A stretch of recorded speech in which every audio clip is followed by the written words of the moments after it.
Thank you. You've self-selected to be at a session where we talk about some fundamental issues. And you're all people who want to live a principled life of consequence. So thank you. How will this smarter, smaller world that our children and grandchildren inherit, how can it be a better one?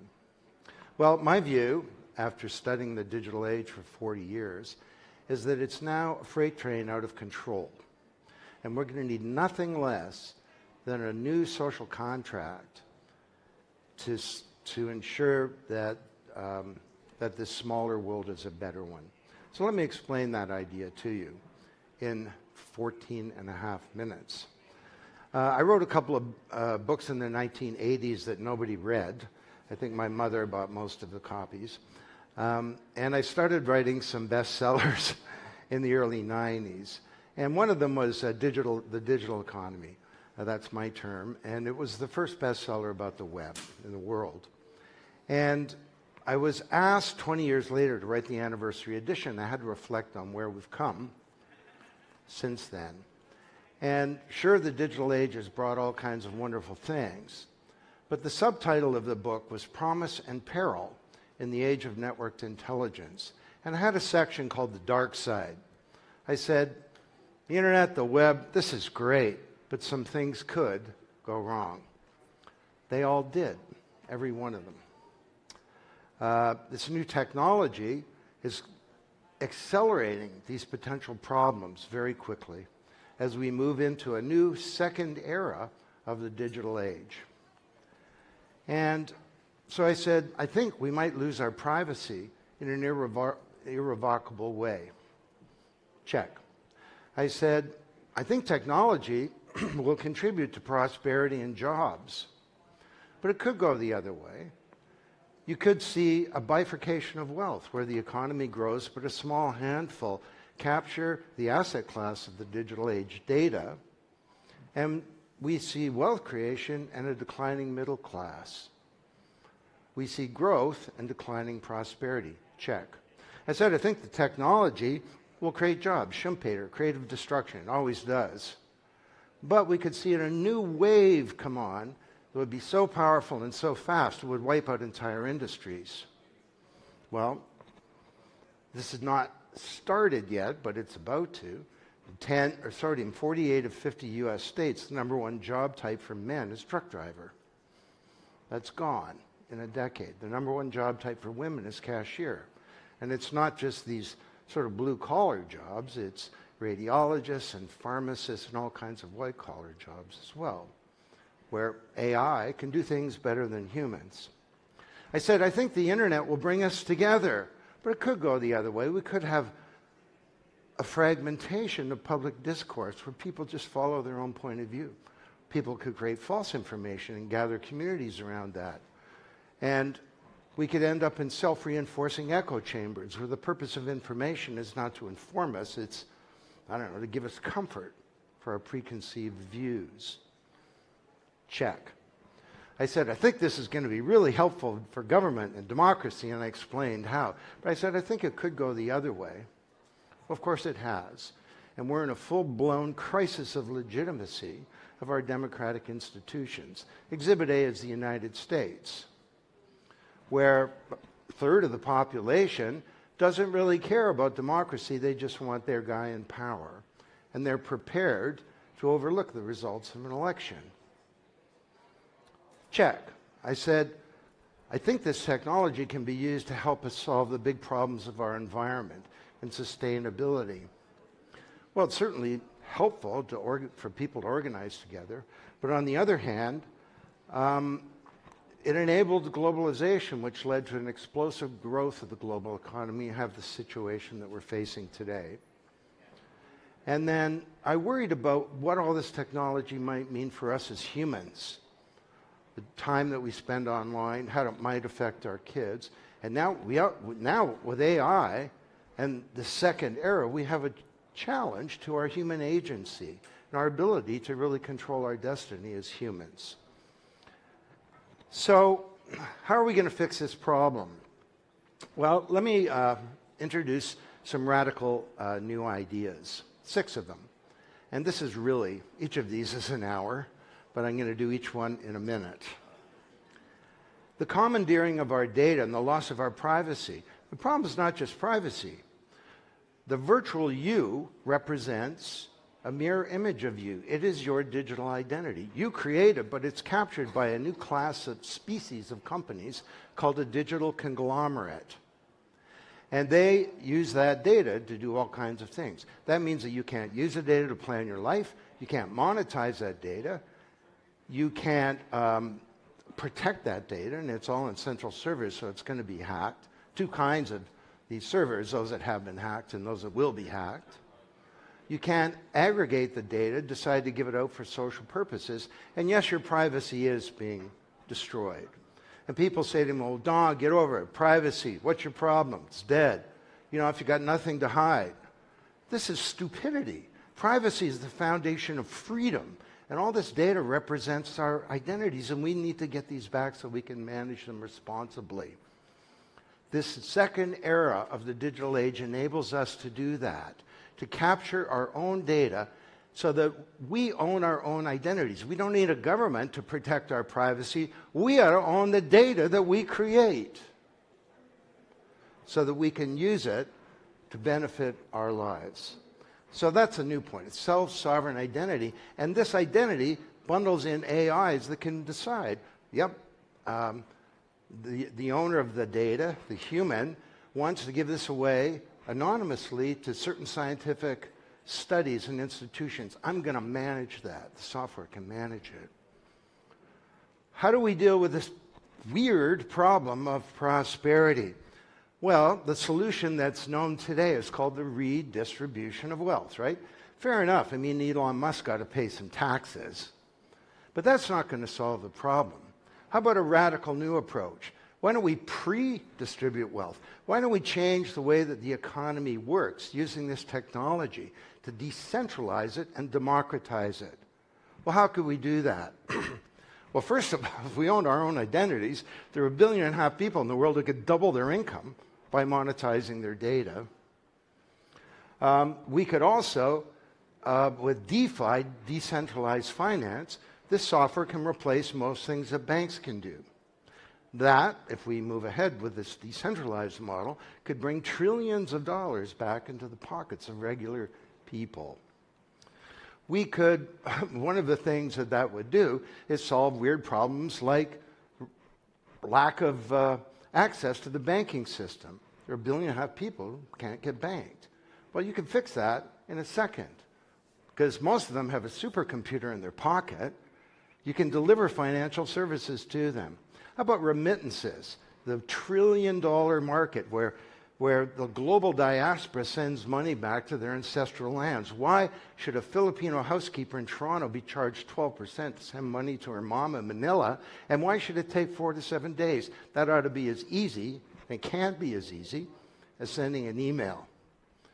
There are many other things that we could do. How about fixing intellectual property so that the creators of value, like musicians and artists and journalists and others, can retain the wealth and share in the wealth that they create? Blockchain and AI enables us to do that, and I've written about all of these extensively. How about fragmentation of public discourse? How do we solve that problem? Well, the first thing is technology enables us to know the truth. And this is going to be really important when you see a video of Joe Biden confessing to a marital affair and agreeing with Donald Trump that the election was rigged. We need to build systems that know the provenance of where this information comes from and enables citizens to understand. We need media literacy in every grade, in every class. We need to fix the education system. In the United States, it's a complete disaster. We're now banning books. We need to do nothing less than a reinvention of the education system to have informed citizenry and an intelligent society. How do we create that in a world where the old ways of doing that are collapsing and where there are powerful new tools to create false information, to confuse us? We created a first era of democracy. It was pretty great, better than kings and battles. But there was a weak public mandate. Citizens were inert. And politicians are beholden to powerful interests. You think about the United States. 95% of Americans want to see background checks for firearms purchases, but they can't do that because Congress doesn't, they're not accountable to citizens, they're accountable to the people who funded their campaigns. 70% of a congressman's time spent fundraising. There's all kinds of exciting things that we could do. Why don't we have smart votes? A vote inside a smart contract, where you vote not just for the person, you vote for their program. And if they don't implement what they said they would do, there are consequences to them. We could use this technology to reindustrialize planet Earth, because that's what we need to do. We're not going to tinker around with this. We've got like a couple of decades to prevent not really bad things happening, like catastrophic things happening in the world. The next 10 years, 1.5 billion people are going to lose most of their water supply. So we can use this technology to build cybernetic feedback systems for managing carbon and for measuring carbon and certifying it. We can use Web3 to tokenize carbon credits, to create liquid markets for carbon, so we can all have transparency and visibility into what's happening in the economy and what our own actions are doing. And one thing we're going to have to do, it's not just about fighting climate change, it's about using the technology to mitigate the results. Because regardless of what we do, 1.5%, after that it's a disaster. All the smart scientists that I talk to say we're going to 3%. And here we are in Toronto having trouble breathing the air. And the final one, how do we retain our agency in a world where AIs can become much smarter than we are?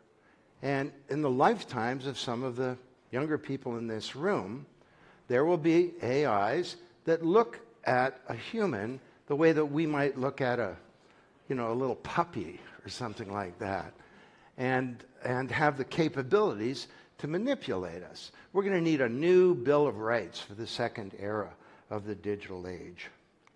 So that's a modest little outline of what needs to be done, where 6 massive epic issues of our time, which are caused by digital, and this next generation of technology will make worse, and where the traditional responses that we have as a society are simply not going to work. Can we do this? Well, the future to me is not something to be predicted. It's something to be achieved. And the alternatives are not very positive. When we went from the agrarian age to the industrial age, we built a new social contract. We figured out people need to be educated, created the public education system. You had to go to school. It was a law.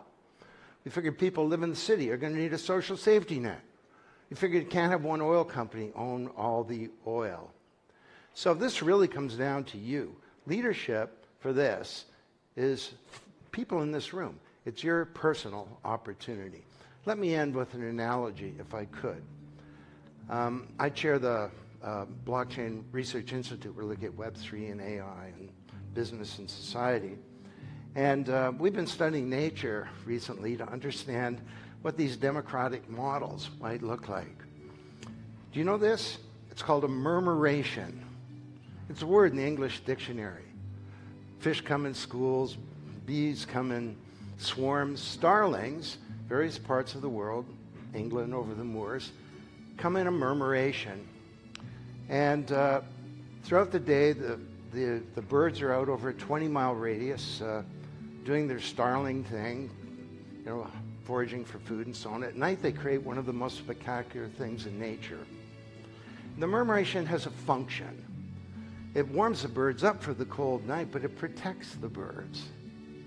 Scientists that have studied this from predators, scientists that have studied this, they say they've never seen an accident. And when the moment is right, this magic happens.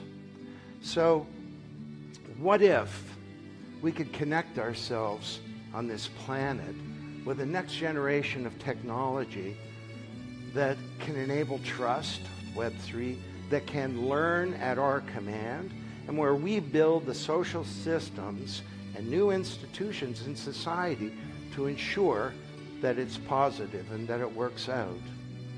You know, the start for this is a set of principles. We need, as a principle, the notion of collaboration. There's no middleman here, really. This is a peer-to-peer collaboration that makes this thing work. We need the principle of integrity. Integrity is about doing the right thing, and it's the foundation of trust.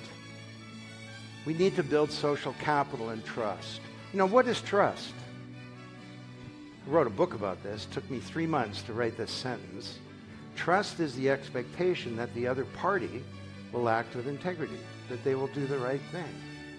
They'll be honest, considerate of your interests, and abide by their commitments.